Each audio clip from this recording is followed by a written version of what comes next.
소개는 그냥 바로 진행을 하면서 바로 진행하겠습니다. 사실 좀 이 기획을 할 때 이렇게 많은 분들을 모셔가지고 뭘 어떻게 하냐 좀 고민을 했는데 한 번은 그래도 같이 좀 모여서 뭐 토론이라기보다도 현재 많은 상황들이 변화됐기 때문에 그 변화를 좀 같이 공유를 하고 앞으로 어떻게 우리가 문제를 풀어가면 좋을까. 그러니까 일종의 뭐 잔치 겸 또 같이 얼굴을 보는 그런 뭐 시간을 가졌으면 하는 좀 그런 욕심을 부렸습니다. 그래서 사실은 굉장히 많은 분들을 모셔놓고 한 분당 하루 정도는 한 10시간씩은 마이크를 드려야 되는데 한 15분씩 드렸기 때문에 그냥 그거는 막 그냥 주최측을 욕을 하시면 되겠습니다. 나중에 또 식사를 하시면서 좀 이야기를 또 진행을 해주시면 좋겠고요.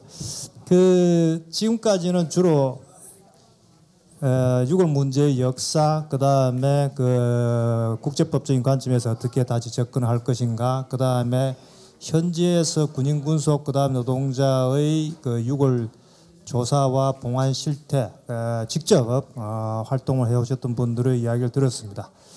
지금부터는 그거를 좀 개별적인 것들을 조금 넘어서 조금 여러분들한테 그냥 좀 제가 그냥 임의적으로 좀 주문을 좀 드릴까 싶습니다.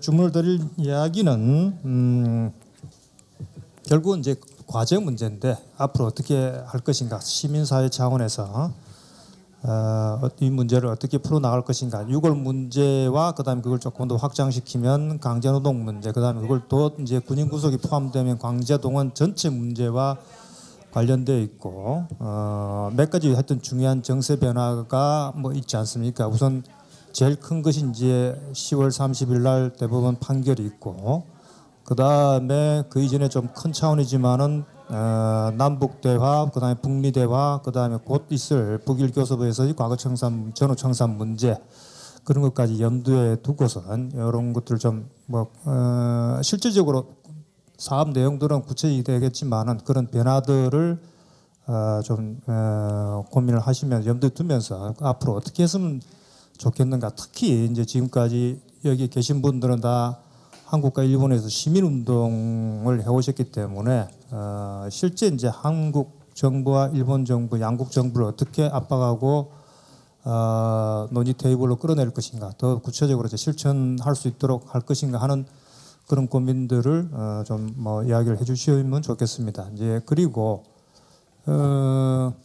사실 뭐 그러니까 한국 정부의 경우에는 그냥 한마디로 말씀드리면은 정권이 바뀌어서 상당히 좋은 조건들이 만들어졌지만 관료들이 그동안 거의 2년 동안 일을 하지 않았습니다.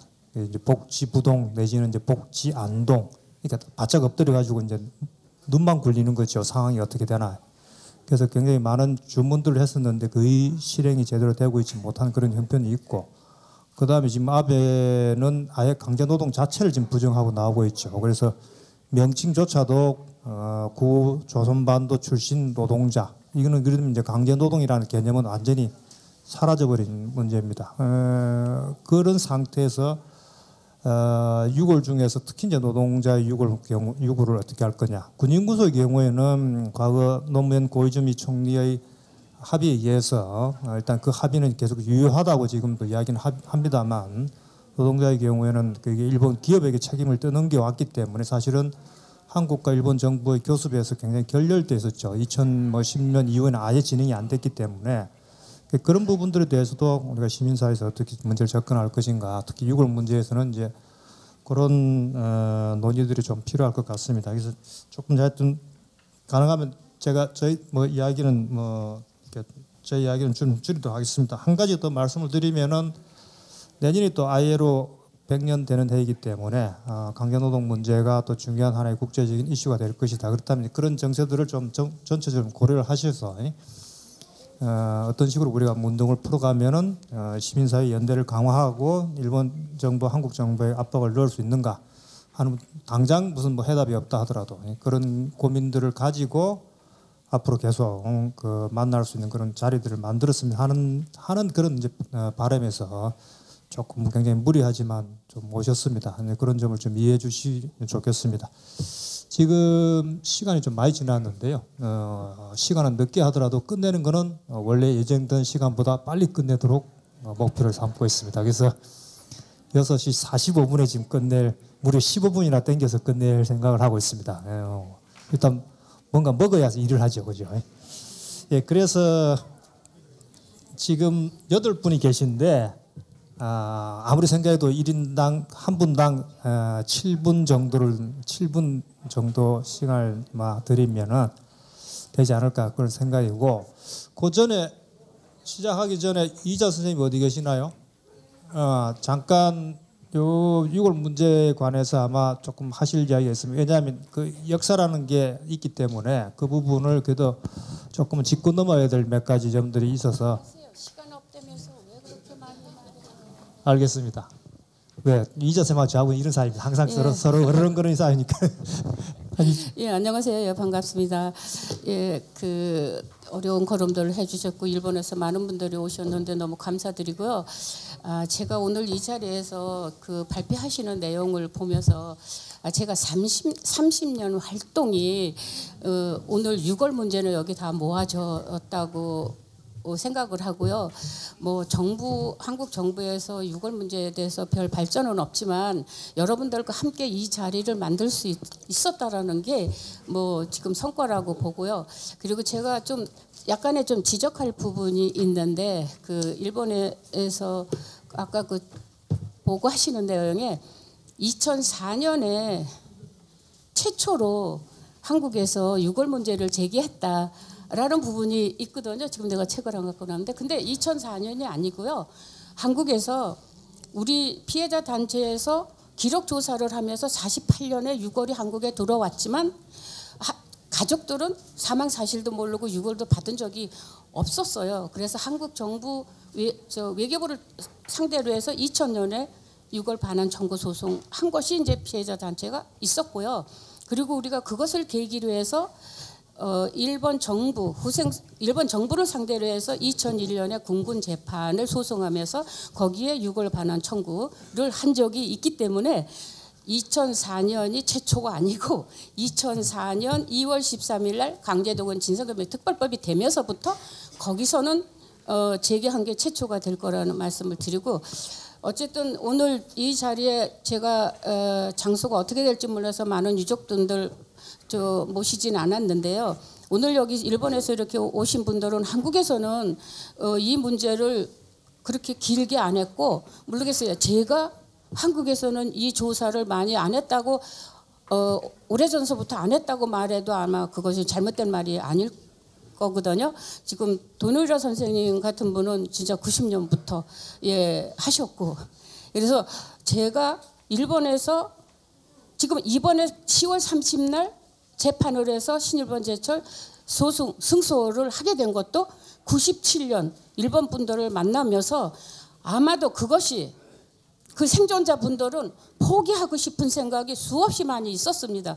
그래도 포기하지 않고 실망은 할 망정 포기 안 하고 끝까지 그 소송에 임하셨기 때문에, 그리고 다행히 한 분이 살아계셨기 때문에 좋은 결과가 있다고 봅니다. 할아버지들 말대로 늘 지는 재판 뭐하러 하느냐, 이러고 아마 안 했으면 이런 좋은 결과 없을 거라고 생각하고요. 또 이 문제가 여기까지 올 수 있었던 것은 일본에서 수십 년 동안 활동을 해주셨고, 그것이 이제서 이것이 한일 양국하고 그리고 북한 문제가 같이 어우러져서 이 문제가 발전됐으면 좋겠다는 생각을 합니다. 왜냐하면 아직까지 너무나 외로운 싸움이었고 속상했고 그랬거든요. 아무리 일본을 제가 150번 갔거든요. 예, 그래도 아무 진전이 없었습니다. 그래도 오늘 이 자리를 빌어서 앞으로의 큰 성과가 있었으면 좋겠고 피해자들이 한이 풀렸으면 좋겠습니다. 한마디 더 하면은 피해자들이 유고를 꼭 받으면 좋죠. 그렇지만 꼭 받지 못하더라도 일본 정부가 최선을 다하는 모습이 안 보인다는 게 화가 나는 거고 한국 정부에서도 그것을 받아서 제대로 안 움직이는 게 화가 나는 거거든요. 그래서 앞으로는 양국 정부가 최선을 다하는 모습을 보여서 유족들의 맺힌 한을 그리고 그 희생자들이 어디에서 고향에 가고 싶지만 그것이 사람의 손길이 닿아서 가족 품으로 돌아갔으면 하는 바람입니다. 예, 여러분 감사합니다.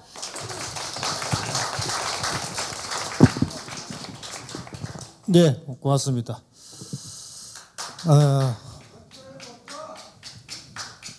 빨간 펜과 더불어서 저희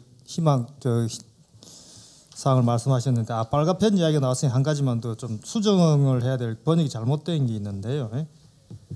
다케우치 선생님 그 번역문이 111쪽에 약간 조금 여기에 번역이 좀 잘못되어 있네요. 111쪽에 사망야의 동산에 안치된 유골 위에 5번에 정확하게 번역을 하면은 지금 현재 그거는 한국 민화협이 민간에 강제징용 피해자 유골 반환을 제기했다고 되어 있는데 그게 아니고 민화협 심표하고 그 다음에 민간에서의 강제징용 피해자 유골 반환 제기 이렇습니다. 그래서 민화협대로 이제 그 문제를 제기를 했고 그다음에 민간에서는 민간에서대로 제기를 했기 때문에 민화협이 민간에서 제기를 한 게 아니고 그렇게 그건 좀 정확하게 상황 설명을 좀 드려야 될 것 같습니다. 예, 그러면은 저 오른쪽부터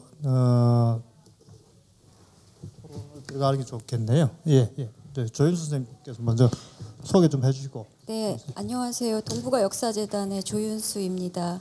지금 좀 전에 이희자 선생님 말씀 들었는데 항상 느끼는 거지만 사실은 회의가 끝나갈 무렵에는 발표자하고 토론자들밖에 없는데 오늘 이렇게 끝까지 정말 열띤 남아서 끝까지 들어주시는 그 청중 여러분께도 감사의 말씀을 드립니다.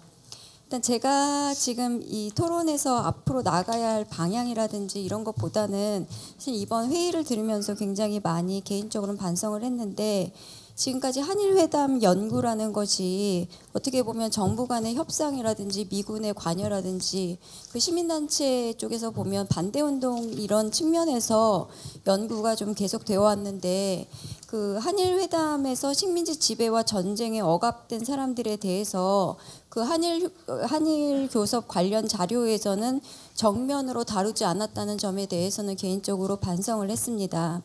그리고 사실은 한일회담 자체에서 식민지 피해 보상에 대한 문제, 유해의 문제가 어떻게 처리되었는지에 대한 사실은 그 본 협상에서는 없었는데 아까 남상구 선생님께서도 말씀을 해주셨지만 그 주변 언저리에서 그리고 우리도 50년대 초부터 65년까지 이 문제가 거의 논의가 안 된 것은 사실은 아닙니다. 그러니까 한국에서 처음으로 이게 크게 보도가 된 것은 제가 찾아보니까 57년에 서울에 거주하는 사람이 탄원서를 외무부 장관한테 냈습니다. 자식이 1942년에 제대를 해야 되는데 필리핀에 파견된 후에 소식이 두절되어서 확인을 해보니까 사세보쿨의 유해가 보관되어 있다. 이것을 찾아달라 하는 것이 한국 정부의 최초의 탄원서인데 이렇게 보면은 사실은 아버지가 할 수 있는 최대의 일이었던 것 같습니다. 굉장히 가슴이 아픈 일이고요.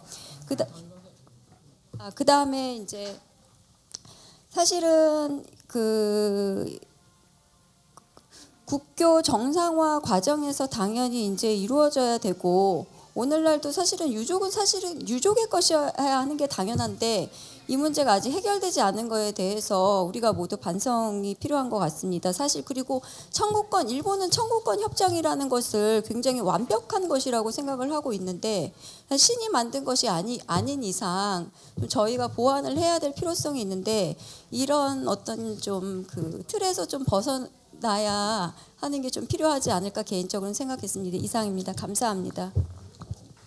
예, 고맙습니다. 굉장히 시간을 절약해 주셨네요. 아무튼 그 지금까지 연구자들의 태도 문제를 좀 지적하신 것 같습니다. 예, 또 기회가 되면은 또 시간을 드리도록 하고 그 다음에 김현태 선생님 소속을 좀 말씀해 주시고 이야기를 해주시면 좋겠습니다. 네, 안녕하십니까. 오사카에서 왔습니다. 유골봉안 종교인 시민연락회 사무국에 있는 김현태입니다.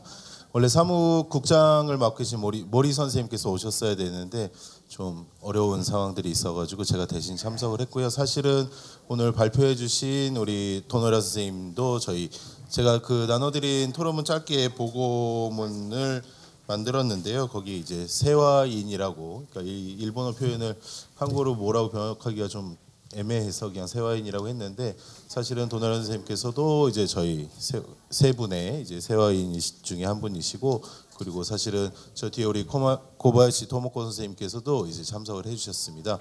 그 뭐 앞서서 이런저런 말씀들 박수 좀 부탁드리고요. 죄송합니다. 감사합니다.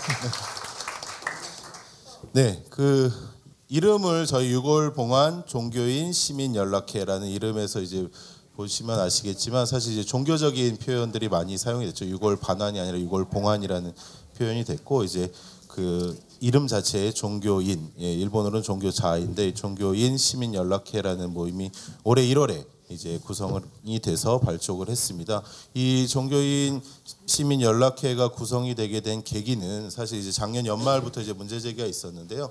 그 도쿄 위에 일본의 도쿄 위에 있는 사이타마현 도쿠로자와시라는 곳에 위치한 콘조잉이라는 절에 그 일본 서쪽 끝에 있는 그 대마도 바로 옆에 있는 이끼섬에 보관 중이던 그 텐토쿠치라고 천덕사라는 절에 보관되어 있었던 그 조난돼서 사망했었던 분들의 유골이 그 콘조잉에 이관되어 있었고 그 콘조잉의 개인적인 사정으로 올해 3월까지 그 유골을 보관하겠다. 그리고 3월 이후에 그 다른 장소로 옮겨줬으면 하는 그 콘조잉의 주지스님의 요청이 일본 후생노동성에 있었고 기본적으로 후생노동성이 관리하고 있었던 유골이기 때문에 그 후생노동성에서 이 문제를 어떻게 처리할 것인가에 대한 이야기를 했고 이 이키섬의 그 텐토쿠지 천덕사의 주지스님께서는 다시 우리 이키섬으로 돌려줬으면 좋겠다라는 의견을 제시를 하셨습니다.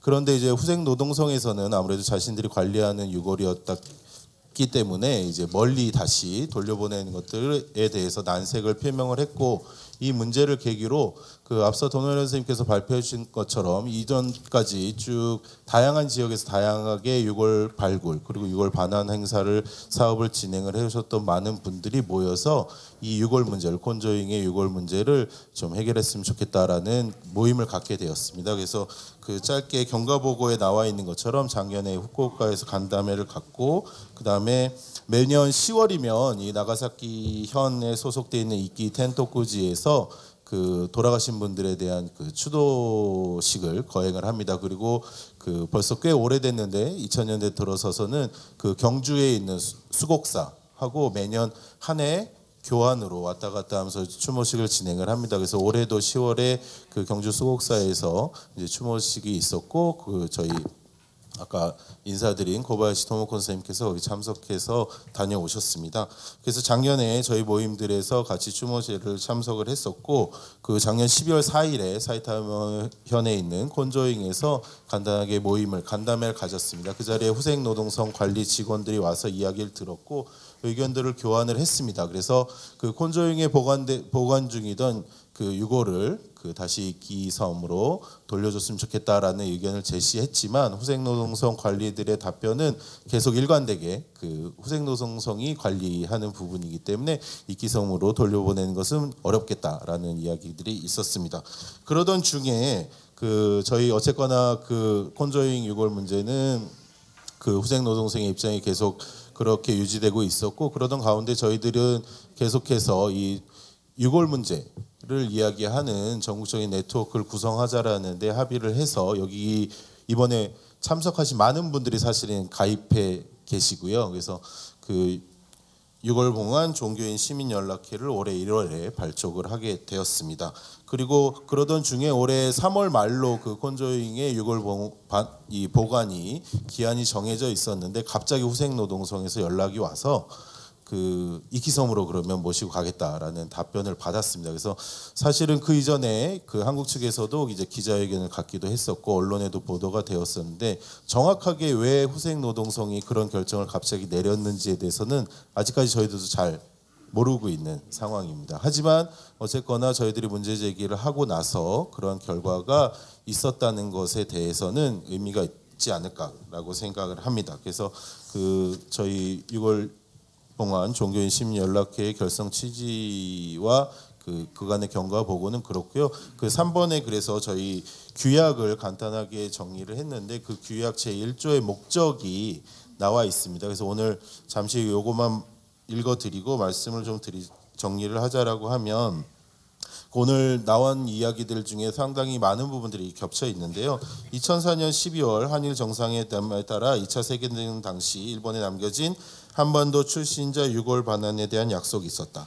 정부 간 협의가 계속되어 군인 군속 유골 일부가 반환되기도 했지만 여전히 많은 유골이 일본에 남겨져 있는 상황이다.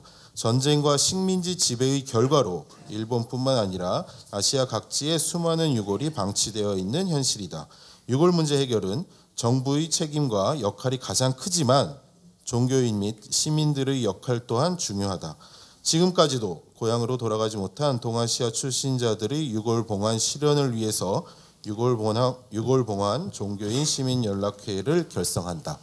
네, 그래서 아까 타케우치 선생님께서도 잘 지적을 해주셨지만 어떤 정치적인 세레모니를 넘어서서 이 유골을 우리가 어떻게 바라보고 어떻게 대해야 할 것인가에 대한 이런저런 논의가 많이 필요하고요. 기본적으로는 정부가 해결해야 될 문제이긴 하지만 그렇다고 해서 정부에게 양 국가에게만 맡겨놓고 있을 수는 없기 때문에 저희들 시민사회가 시민사회로서 제기할 수 있는 그리고 할 수 있는 활동들을 최대한 하겠다라는 그런 뜻을 모아서 일본 내에서 이 연락회를 만들게 되었습니다. 그리고 앞으로도 계속해서 조금 더 확대해 나가면서 이 유골 반환을 실현하기 위해서 노력할 예정입니다. 네, 감사합니다. 이상으로 마치겠습니다.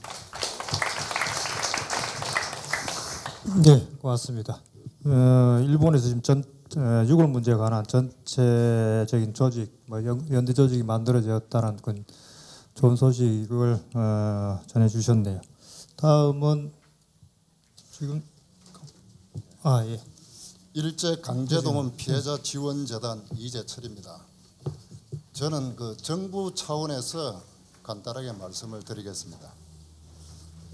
그동안 그 유골 봉안 현황을 이렇게 보면은 정부 주도로 9,500여의 정도 이렇게 봉안을 했습니다. 1948년도에 7,643일에 봉안을 했고 1970년대는 유텐지 유골 등 1,300이 정도 이렇게 봉안을 했고 2005년 이후에는 그 유텐지에 군인 군속 유골 423이 봉안을 했습니다. 그리고 그 2005년부터 2015년까지 일본 정부가 한국 정부에 2,798이 유골 정보를 이렇게 제공을 했습니다. 그런데 여기서 조사를 해보니까 이분이 이 유골이 강제 동원된 게 확실하다고 이래 확인이 된 거는 11위밖에 없었습니다. 그 나머지는 강제 동원이 됐는지 이게 뭐 강제 동원 피해자 유골인지 전혀 확인이 지금 안 되고 있습니다. 심지어 강제 동원 유골이라고 하는데 2살짜리 어린애 이래 그 기록도 이렇게 있기 때문에 이건 강제 동원하고는 아무 상관이 없는 이런 유골들이 굉장히 많이 있습니다. 그러다 보니까 이 정부 차원에서 지금 대일항쟁기 그때 위원회가 그 법에 1938년 4월 1일부터 1945년 8월 15일까지 강제동원돼 가지고 희생된 유골을 조사하도록 이렇게 되어 있습니다. 그런데 실제 이제 강제동원 개최 확인이 된 게 11위밖에 없다 보니까 이거를 그 정부 차원에서 손을 놓고 있었습니다. 6월 봉안을 못 하고 있습니다. 이런 현상이 계속 발생하다 보니까 그 각 사찰 민간 단체에서 이거 6월 봉안을 하기 시작을 합니다. 그 민간 단체에서 지금 한 게 그 한 487위 정도 이렇게 지금 봉안을 했습니다. 그리고 정부 차원에서는 2011년 이후부터는 완전히 지금 일본하고 이 단절이 돼가지고 그 답보 상태 6월 그 진척 사항이 지금 전혀 없는 상황입니다. 그런데 민간 단체에서 계속 이렇게 이제 6월을 또 봉안하고 최근에는 그 키리바시 공화국에 타와라 그쪽 섬에서 그 미군들이 지금 유해를 발굴하고 있습니다. 유해를 이렇게 이제 발굴을 이래 했는데 그 보면은 동양인하고 미군하고는 이래 전문가들이 보면은 바로 이래 유골을 이거는 미군 유해다, 이거는 동양인 유골이다 하는 거를 육안으로 이래 확인을 할 수가 있습니다.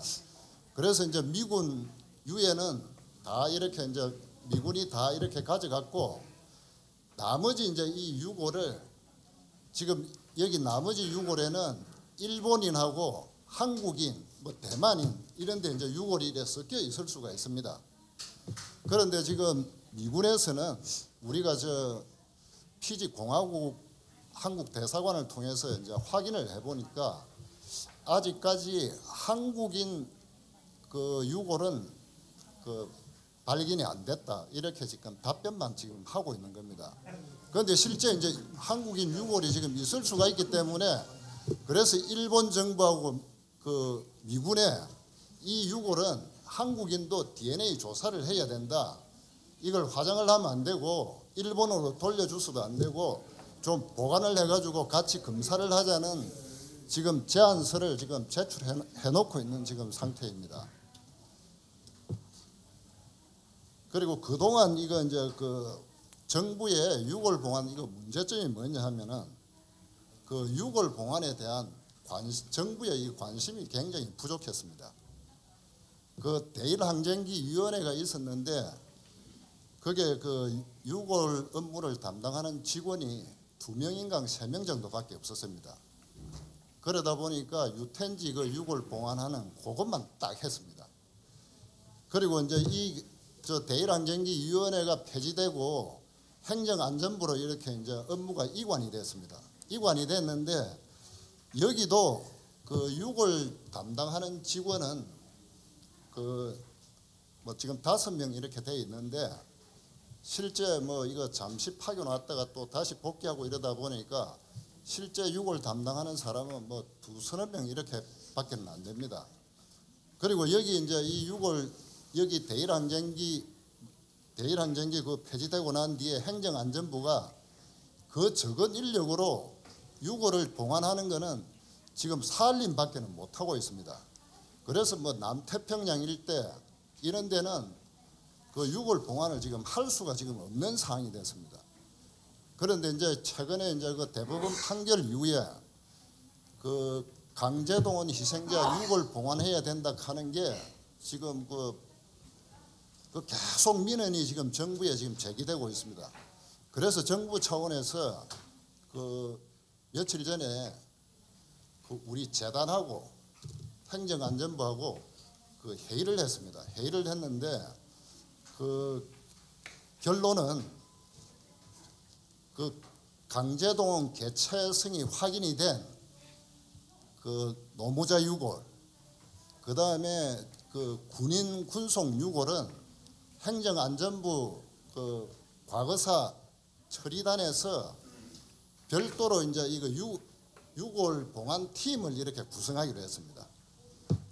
그래서 그쪽에서 그 집중적으로 이렇게 유골 이거를 봉안을 하고 나머지 이게 이제 강제동원 됐는지 안 됐는지 확실 안 한 이런 유골은 앞으로 전부 다 재단에서 다 맡아가지고 처리를 하기로 이렇게 결정이 됐습니다. 그리고 여기에 필요한 인력과 예산은 정부 차원에서 그 내년도 예산에 반영을 하기 위해 가지고 지금 그 국회에 예산을 지금 제출해 놓은 지금 상태입니다.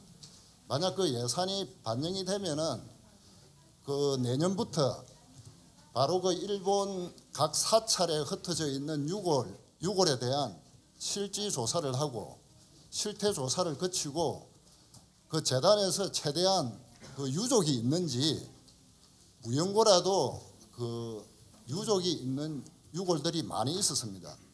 그래서 그 유족을 최대한 찾고 그게 이제 유족이 확인이 되면은 그 유골은 유족 의사에 일단 맡기고 나머지 무연고 유골은 일단 재단에서 체계적으로 전부 다 이제 이렇게 봉안하려고 지금 하고 있습니다. 그리고 그 여기 이제 각 사찰에서도 이렇게 이제 자발적으로 많이 이제 갖고 오는데 요런 그 민간 단체도 앞으로 재단이 이렇게 재단 예산으로 같이 이렇게 공동으로 전부 다 정부 예산으로 이렇게 유골 봉안하는 그런 시스템을 그 정착하기로 그렇게 결정이 됐기 때문에 앞으로 그 정부가 민간인 그 강제동원 유골을 소홀함이 없도록 그렇게 지금 하려고 지금 그 일단 결정이 됐다 하는 사항을 말씀드립니다. 이상입니다. 네, 고맙습니다. 시간이 조금 지났는데도 뭐 중요한 말씀을 하시길래 제가 중간에 자르지는 않았습니다. 근데 하여튼 뭐 꼭 이 부분과 관련해서 조금 궁금하신 것들이 아마 있을 것 같긴 한데 조금 이따가 질문을 받도록 좀 하고요. 우선 저 이야기부터 듣도록 하겠습니다. 그다음에 이현희 선생님. 되게 중요한 말씀을 해주셔서 아마도 정말 궁금한 부분들이 많으실 것 같은데요. 저는 강제동원 문제 해결과 대일 과거 청산을 위한 공동행동에서 활동하는 이연희라고 합니다. 그 덧붙여서 저도 이제 말씀 들으면서 여러 가지 소회들과 고민들이 좀 됐는데 덧붙여서 지난 이제 대법원 판결이 나고 나서 저희 단체나 민족문제연구소, 보추협 등으로도 피해자들이 많이 연락을 하고 계십니다. 그래서 유족들을 포함해서 피해자들이 이후 소송을 어떻게 해야 되는가에 대해서 어떻게 되는 것인가에 대한 많은 궁금증들을 가지고 계셔서요. 지금 오늘 주제가 유골 봉화 문제이긴 합니다만 이 판결이 대법원 판결이 매우 의미 있는 판결이었던 만큼 이것이 지속되고 이후의 피해자들의 판결이 지속적으로 이 판결의 내용을 유지할 수 있도록 민간 차원에서도 그렇고 정부 차원에서도 뭔가 그 소송을 지원할 수 있는 지원단 같은 형태의 기구 혹은 대책이 마련되어야 하는 게 아닐까 싶습니다. 피해자들 대부분 고령이신데다가 어쨌든 뭐 과정에서 여러 가지 뭐 사기를 당하시기도 하고 또 법적인 접근이 어려운 분들 많으셔서 이것을 잘 지원하기 위한 민간 차원의 그런 그 지원단을 마련하고 여기에 정부도 적극적으로 도울 수 있는 그런 시스템을 만들어야 되지 않나 이렇게 생각합니다. 제가 오늘 이제 짧게 말씀드리려고 하는 건 시간이 부족하니까요. 오늘 유골 문제 말씀 많이 나눴습니다만 다들 아시고 있는 것처럼 이 유골 문제가 대일 과거 청산과 관련된 전반적인 문제와 다 걸려 있는 문제입니다. 그래서 이 유골 문제에 대한 지금도 해결 방안 말씀해 주셨습니다만 단계적인 해결 방안을 모색하는 것과 함께 어쨌든 이것이 전체적으로 대일 과거사 문제의 성격을 처음부터 잘못 규정함으로 해서 발생된 문제라고 볼 수 있을 것 같고 따라서 단순하게 유골 문제에 대한 인도적인 원칙과 관점에서의 해결뿐만 아니라 이후에 일본의 조선의 식민지배 인정과 사죄를 전제로 한 대일과거 청산에 대한 포괄적인 접근을 통해서 유골 문제도 해결되어야 하지 않나 이렇게 생각하고요. 저희 단체는 그래서 강제동원 진상규명을 비롯해서 대일과거 청산이라는 근본적이고 출발점의 문제를 해결하기 위한 공동행동으로 만들어 가겠다라는 그 생각을 가지고 만들어졌는데요. 무엇보다 이제 저희가 문제인식을 가지고 있는 건 그런 겁니다. 사실 이제 대단히 오랜 시간이 지났고 앞서도 많은 분들이 언급하셨지만 피해자들이 이미 고령이시거나 돌아가셨고 또 사실 강제동원 문제와 관련해서는 이 문제를 사회적으로 이슈화하고 여론화할 수 있는 사회적 동력이 매우 부족한 것이 현실입니다. 거기에는 위안부 문제와는 또 다르게 한일협정으로 이 문제가 이미 해결됐다라고 생각하는 국민들도 많고 또 그러다 보니 피해자 개별이 지난 시기에 대단히 힘겹게 싸움을 이어왔기 때문에 대체로 이 문제에 대해서 제대로 된 인식도 부족할 뿐만 아니라 또 시민사회가 관심을 가지고 연대하는데도 매우 부족했다고 생각합니다. 시민사회의 사실은 첫 번째 과제는 관심 갖기입니다. 이번에 이제 대법원 판결로 많은 여론이 환기됐다고 생각하는데요. 아직 이 문제가 근원적으로 해결되지 않았다는 점에서 단순하게 기억이라든가 교육 차원이 아니라 시민사회의 많은 행동들이 필요하고요. 그러기 위해서는 관심을 갖는 것에서부터 시작해서 사실은 무엇보다 중요한 문제가 새로운 동력을 마련하는 문제입니다. 많은 피해자분들과 이 문제에 대응해왔던 전문가, 법조인 등등이 이미 고령이시고 그 동력이 새롭게 생산되고 있지 않은 이 문제를 한국의 시민사회가 해결하고 또 일본도 같이 해결해서 보다 새로운 동력들이 확대되는 과정을 통해서 이 운동이 지속 가능한 운동으로 만들어져야 되겠다. 왜냐하면 지금까지도 우리가 싸워왔지만 사실은 이 문제 쉽게 해결될 것 같지는 않잖아요. 지금 일본 정부의 태도, 우리 정부가 일정하게 애를 써왔다고 하나 그동안에 미진한 점이 많았고 또 무엇보다도 남북관계가 발전되면서 새로운 국면이 열리고 있는 만큼 시민사회가 어떠한 동력을 가지고 대처하는가에 따라서 이후 운동의 속도와 폭이 결정될 거라고 생각하고 그렇게 만들어가기 위한 시민사회 동력을 차분히 만들어 나가도록 하겠습니다. 준비한 내용은 좀 있지만 이렇게 정리를 하면서 마지막으로 남북 공동 대응과 관련해서도 마찬가지입니다. 사실 지난 시기에 남북 관계가 일정하게 좋았을 때 관련한 모색들이 전혀 없었던 건 아닌데요. 그러나 남북 관계의 어떤 유동성 부침에 따라서 매우 이례적인 대응으로 끝나는 경향들이 있었고요. 앞으로 남북관계가 잘 발전될 것이라는 것을 전제하면서 이것이 단순하게 그냥 하나의 이벤트 혹은 공동대응에 대한 어떤 당위가 아니라 실질적으로 근본 문제를 해결할 수 있는 지속가능한 운동으로 만들기 위해서 역시나 튼튼한 시민사회의 노력과 동력이 있어야 되겠다 이렇게 생각을 하고요. 네. 길어지니까 이런 정도로 마치도록 하겠습니다. 예, 아마 그동안 주로 이제 남북 관계 쪽에 많이 관여를 해오셨기 때문에 그 이야기가 아마 하실 이야기가 많을 것 같은데 많이 전략을 해주시네요. 예, 아마 그 단체가 강제동원 문제 해결 및 대일 과거 청산을 위한 공동 경쟁 길죠. 사활이 좀 긴 것 같습니다. 아무튼 이현희 사무처장님 말씀을 들었습니다. 예, 그다음 이어서 야노 히데키 선생님께서 현재 주로 정세 변화와 관련돼서 조금 하실 이야기가 있을 것 같습니다. 부탁드리겠습니다. 日本から参りました強制動員真相究明ネットワークの矢野でございます。私は今日のこの討論会というシンポジウムのためにですね、簡単に討論文を作りまして、皆様にこの冊子とは別に印刷してですね配布されていますので、私に書いたものはそれでお読みください。ただ、私は10月30日の韓国大法院の判決に対してですね、日本政府、日本の反応がどうであったかということを見てですね、それでいかに日本が過去の植民地支配、植民地主義の清算をしていないのかということを改めて感じました。日本政府はですね、65年に解決済みであると、日韓のですね、この65年以来の関係を壊すような判断だというようなそういう反応が政府からも出ています。また、メディアもですね、今まで日本は65年に賠償し、そして何回も謝罪を繰り返してきた。その上にまたこういう判決が出るのかというような反応が多いです。しかし本当にそうなのかと。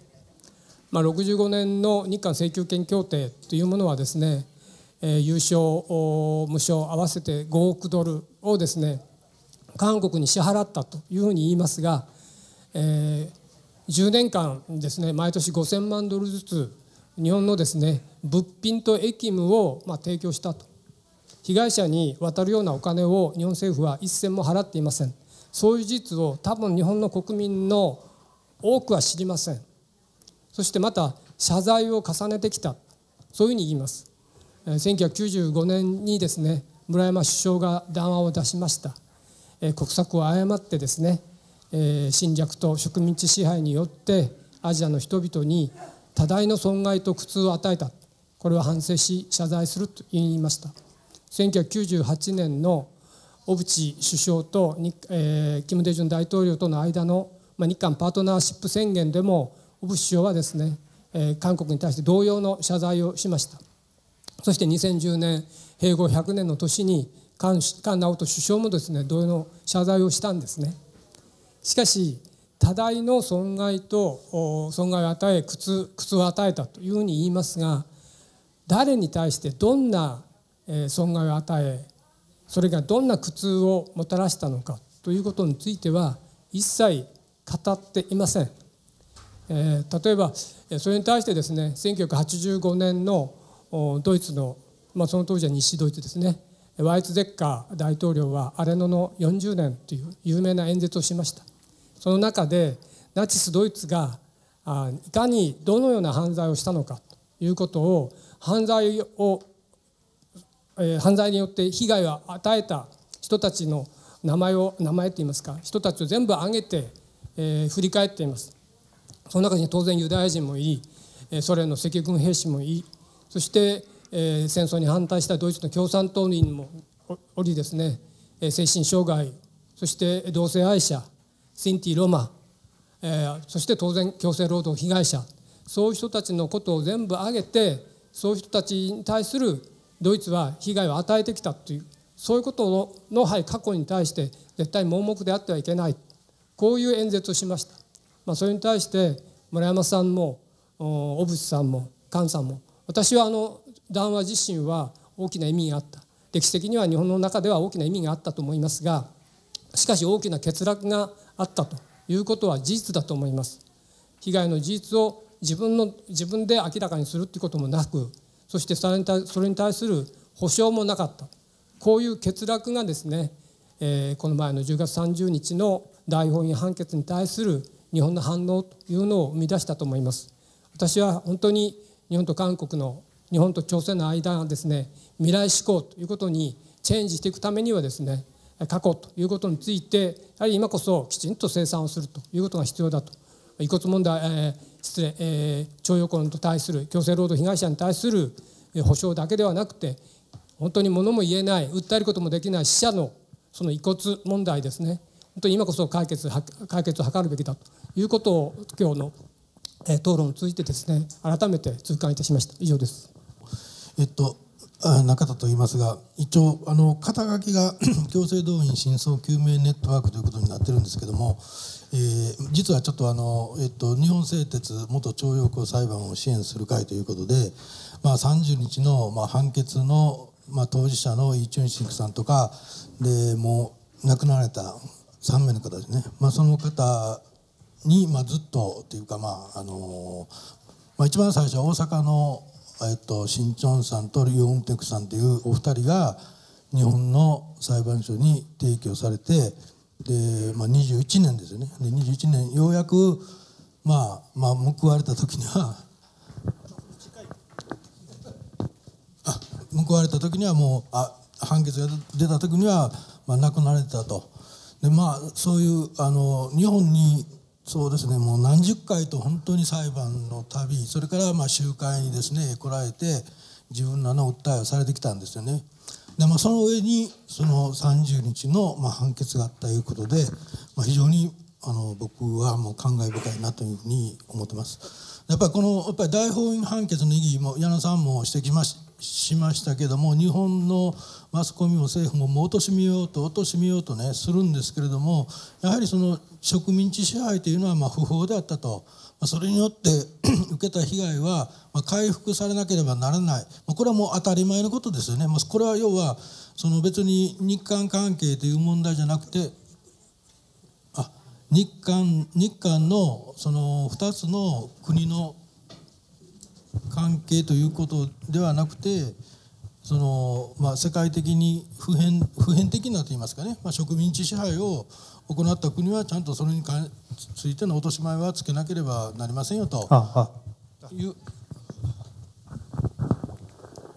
その植民地支配についてのきっちりとした落とし前はつけなければならないという本当に当たり前のことを当たり前に韓国の裁判所がようやくと言いますか僕が裁判に関わってからでいうと、20年経ってようやく被害者が亡くなったような状態ですけれども出たと、やっぱりこれをやっぱりどうね、やっぱり私たちが受け止めて、本当にこの遺骨の問題もそうなんですけども、やっていくかというのが問われているというふうに、今日の会議に参加して感じました。それで、一応真相究明ネットワークの事務局長という肩書きをいただいてますので、その観点からちょっと一言だけ言わせてもらうと、ご存知のように中国人の強制連行の問題についてはですね、その当時要は外務省の報告書ということで3万何千何百何十何人という人数と、どこに連れて行かれてどこに移動してでどこで誰が何人亡くなった、すっごいこんな記録があるんですよね。ところが当時は植民地支配下ということで朝鮮半島から連れてこられた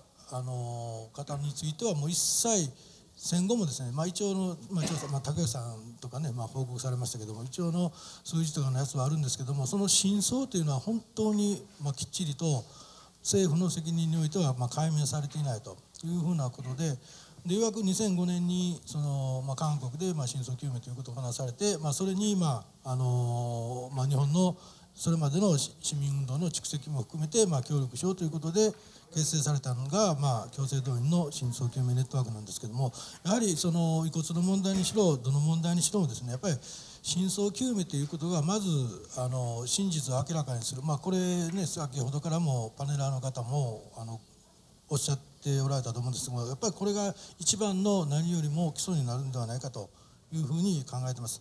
で最後にですね、だから僕はレジュメメモみたいなレジュメになってるんですけども、一番最後に書いてますけども、日本政府がやっぱりね、こういう問題についてまず責任を持ったその調査、真相究明というんですかね、それは絶対やらなければならないし、そういうのは求めていかなければならないというふうに考えてます。それとあとはその2005年からのやっぱり韓国で被害者調査がもうすごいね、これは当然政府が関わっての調査ですから、すごい蓄積があるわけですから、そういうのもなんていうんですかね、共有する言ったらおかしいんですけども、それこそ日本と韓国、そういうふうな全ての人たちがやっぱり協力して、やっぱりこの真相を明らかにして、こういう遺骨問題をはじめさまざまなこの日韓のわだかまりというんですかね、そういうのを解決していかないけないなというふうに考えてます。ちょっと具体的なお話でなくて申し訳ありませんでした。以上です。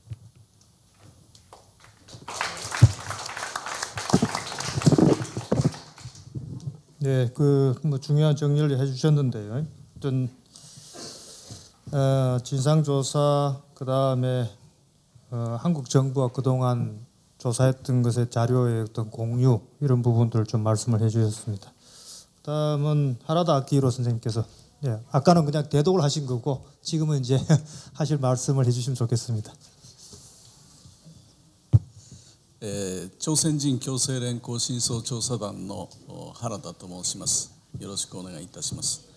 私たちの朝鮮人強制連行真相調査団は、70年代から活動を始めてまいりました。最初は学者弁護士が中心となって、その方々が全国を飛び回るというような形で調査を始めたんですが、90年代以降各県に調査団が発足をいたしまして、各県の市民、そして総連の関係者というような人たちと一緒に行動をしてまいりました。その、今日本人側の共同代表ということで務めておりますが、今回の最高裁の判決について、まさに私たちが調査をしてきた、それはこういうことにあったんだと、要するに徴用工の判決、徴用工についての判決、これが当然のごとくの判決であったというふうに思います。私たちはこの韓国の最高裁判決を支持しますということで考えておりますが、まだ具体的に見解などを発表していませんが、今後きちんと組織として発表していきたいというふうに考えています。1965年の協定の交渉過程において、やはり日本政府が植民地支配の不当性を認めなかったと。そして韓国政府との間で日本の朝鮮支配の性格について合意に至らなかったこと、このことから強制動員の請求権は協定の対象には含まれていないというふうに考えております。すなわち個人の請求権はあるというふうに考えました。今日開催された強制動員被害者遺骨問題解決のための国際シンポジウムもこの考え方に沿って実施されたというふうに私たちは理解をしております。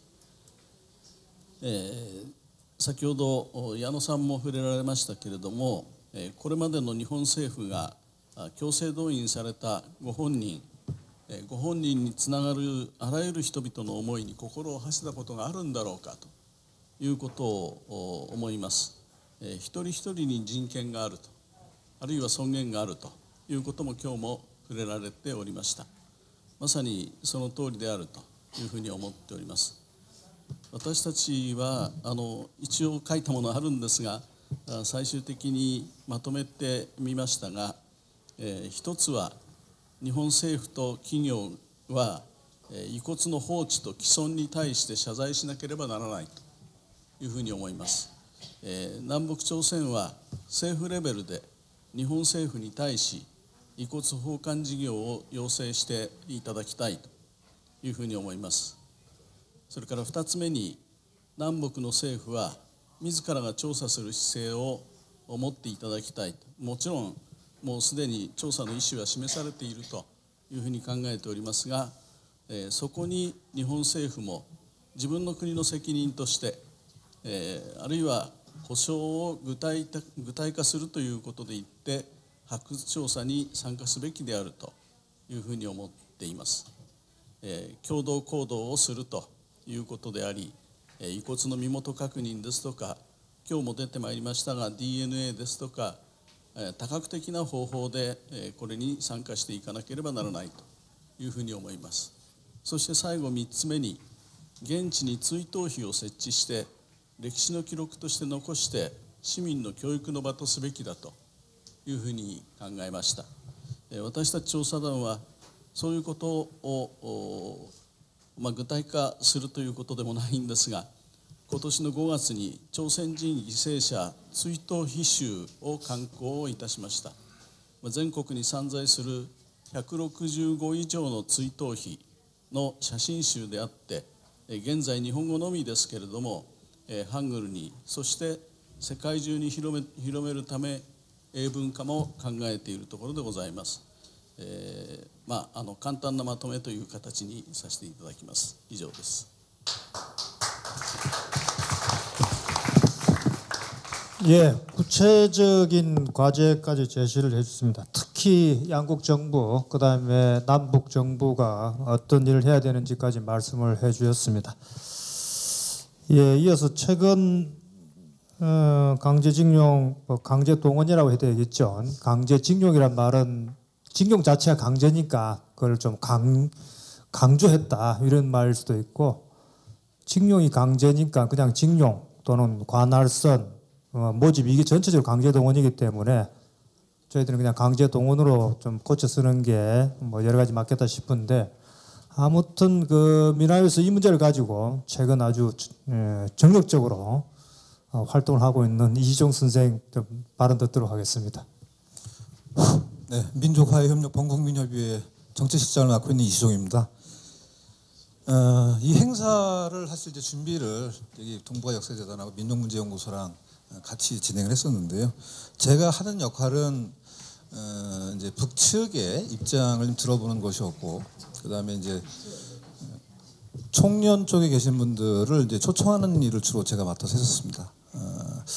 강제동원과 관련되어져서 그 저희 민화협이 7월 18일 날 북측에 가서 조선인 6월 그 송환을 위한 공동위원회를 만들었습니다. 만들어서 일본에서 남북일 공동위원회를 이제 준비를 하고 있는 과정이 있고요.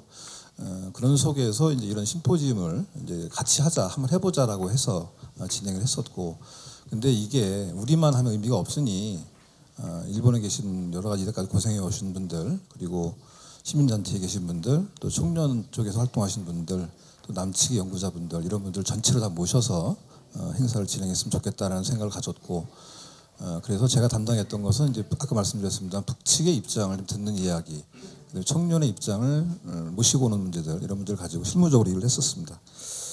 어쨌든 간에 이제 제가 11월 3일 날 금강산에 갔을 때 밤늦게 북측에서 민화협 쪽에서 저한테 메시지를 가져왔더라고요. 그 행사와 관련되어져서 이제 오늘 배포해드린 자료에 보면 북측의 입장이 나와 있습니다.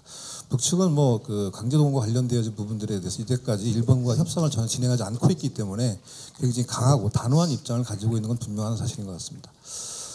아쉬운 것은 총련에 계신 분들이 오셨어야 되는데 8일 날 그 뭐 북미 국무장관 회담 때문에 여러 가지 상황들이 어쩌다 보니까 이제 못 오시게 되는 아쉬움이 있는데, 어쨌든 간에 뭐 제가 판단할 때는 이 그 강제동원과 관련되어서 북측이 남측에서 이루어지는 이런 행사와 관련되어져서 메시지를 보내준 것은 의미가 있는 일이다라는 생각을 전 개인적으로 하고 있습니다. 저는 기본적으로 어떤 생각을 가지고 있냐면,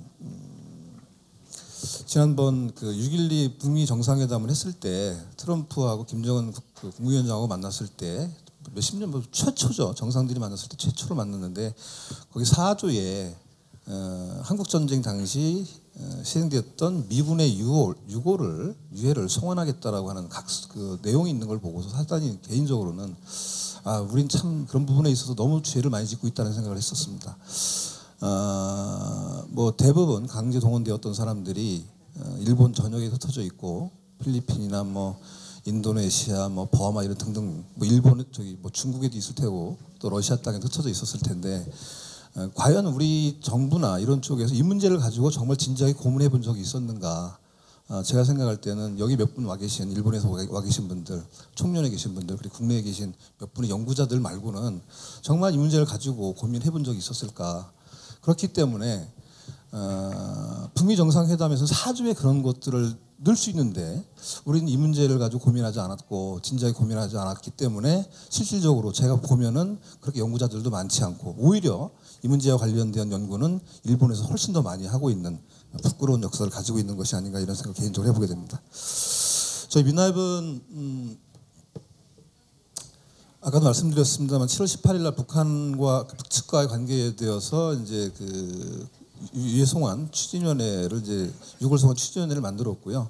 이번에 그 11월 3일 날 금강산에 가서 내년 3.1운동 100주년을 맞이해서 남북 강제동원과 관련되어진 100주년 심포지움 공동 토론회를 하자고 일단 그건 합의를 해왔습니다. 합의를 했고, 그 다음에 이제 그 또 하나 제안했던 것은 강제동원과 관련되어지는 강제동원 진상규명을 위한 남북 공동위원회를 만들자라고 하는 게 저희 안입니다. 민화협이 현재 민화의 안이었고, 그 문제에 관련되어져서 이제 조속히 조만간 만나서 실무적인 토의를 할 겁니다. 뭐 그렇게 되면 6.5 문제가 아니라 더보다 확장되어져서, 뭐 여기 우키시마와 관련되어진 분들도 와 계시지만 그분들도 얼마나 많은 애환과 지금 한을 가지고 있으시겠습니까?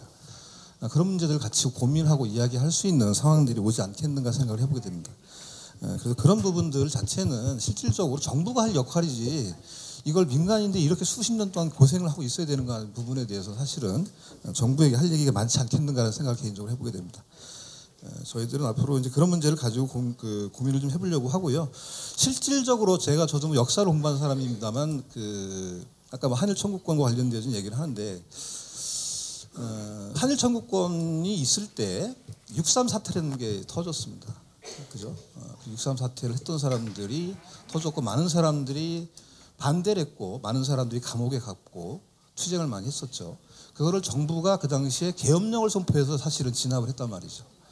그러면 그렇게 강압에 의해서 한일 청구권 협정, 한일 기본 조약을 맺은 것을 이때까지 우리는 당연한 것을 받아들이고 인정을 했습니다. 개인적으로는 저도 그렇게 교육을 받아왔고요. 그걸 제가 부정하자는 것은 아니지만 그 문제와 관련되어져서는 다시 한번 정확하게 짚어봐야 된다는 개인적인 생각을 하고 있습니다.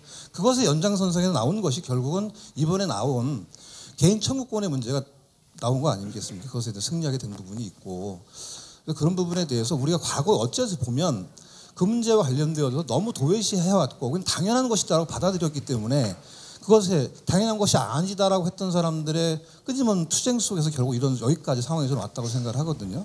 그래서 그런 부분에 대해서 다시 한번 우리가 고민해봐야 되고 진지하게 논의가 있어야 되지 않겠는가라고 하는 게 제 개인적인 소견입니다. 이상입니다. 마치겠습니다.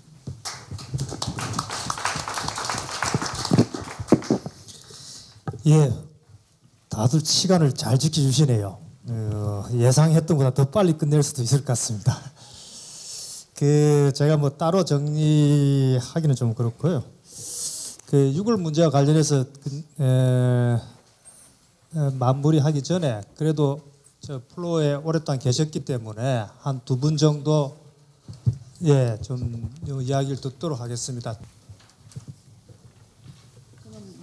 육군 남양군 8방면 24단 포병으로 뉴기니아 마루치시프에서 전쟁하다가 사망했어요. 네, 마루치시프에서. 그런데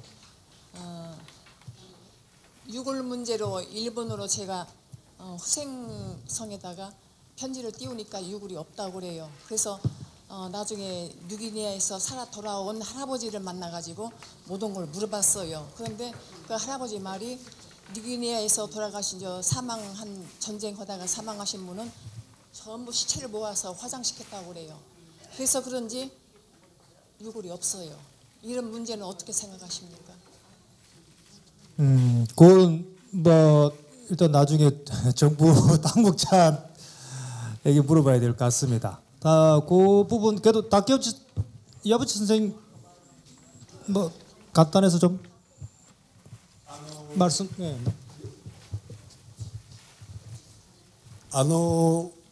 戦いの中で日本軍が負け戦の中でね兵隊さんを焼いている暇はありませんでした。すいません、少し付け加えてもいいですか。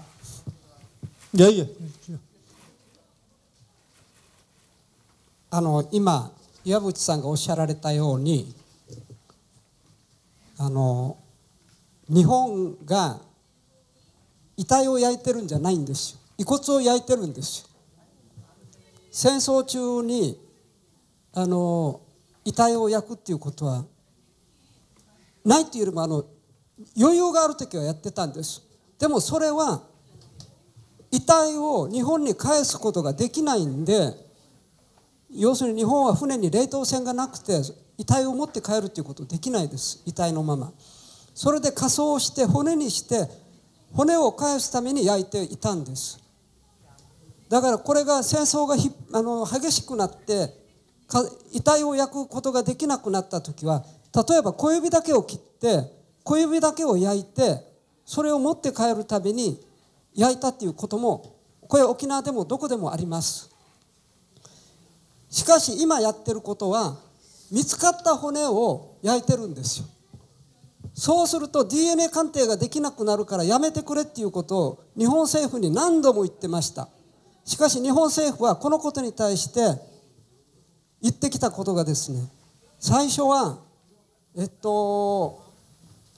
遺族の中にもこれまで長い間放置されててかわいそうだから早く火葬してあげてくださいっていうふうなそういう意見の方もいるんですっていうことを厚生労働省が言ってきたんです。それに対してそういうふうにおっしゃってる遺族は DNA 鑑定をすれば帰れるかもしれない、そのことを知らなくて言ってると思います。その遺族に会わせてください、私が説得しますからって言ったらば今度は言い方を変えてきたんです。それは旧日本軍の伝統に従ってっていうふうな言い方です。これは日本軍は遺骨をそういう遺体を火葬してたからそれで見つかった遺骨も火葬するんだって言ってるんですけども、これは日本軍は遺体を持って帰ることができないから遺骨にして持って帰るために行っていたのを、今日本政府がやっていることは、見つかった遺骨を DNA 鑑定ができないようにするために焼いてしまっていることだろう。それは全く違うよということでした。はい。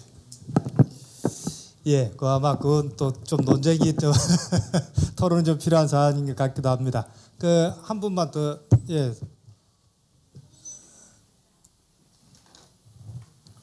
예, 저는 저 우키시마 마루 침몰자 그 일을 맡고 있는 한영용입니다. 예, 정부에서 나온 이재철 씨한테 내가 묻겠는데요. 지금 정부에서도 뭐 오락가락 하는 것 같습니다. 일제 피해자 유골이 국내에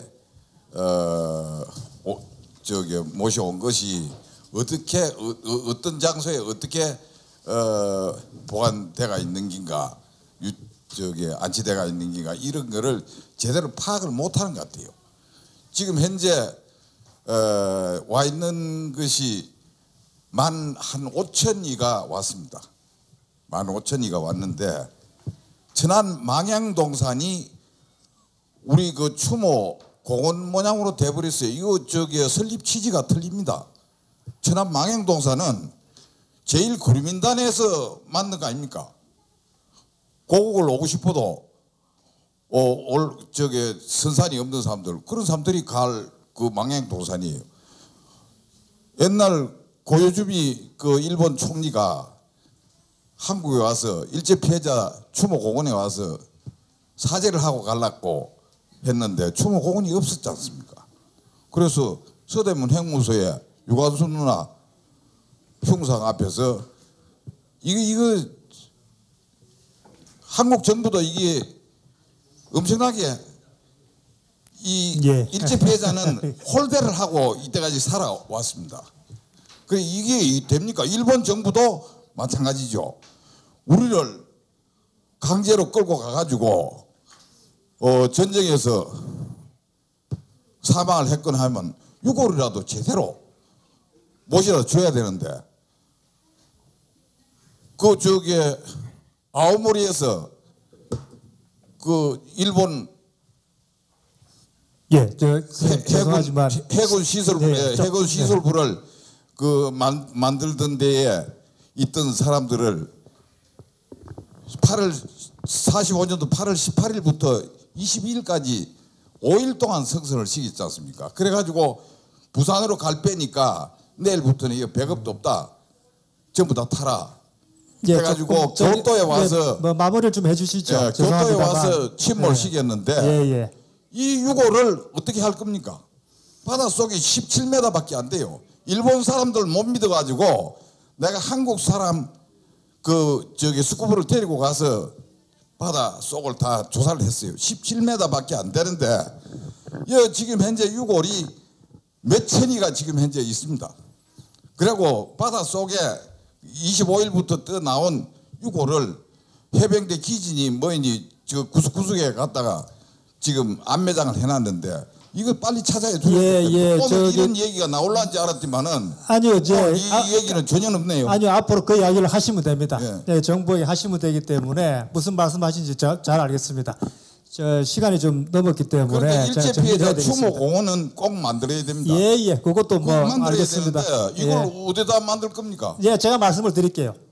예, 뭐 지금 그 말씀하신 게 다 연결되어 있기 때문에 그 말씀을 드리겠습니다. 그냥 제가 그냥 좀 마무리를 하겠습니다. 시간이 많이 지나서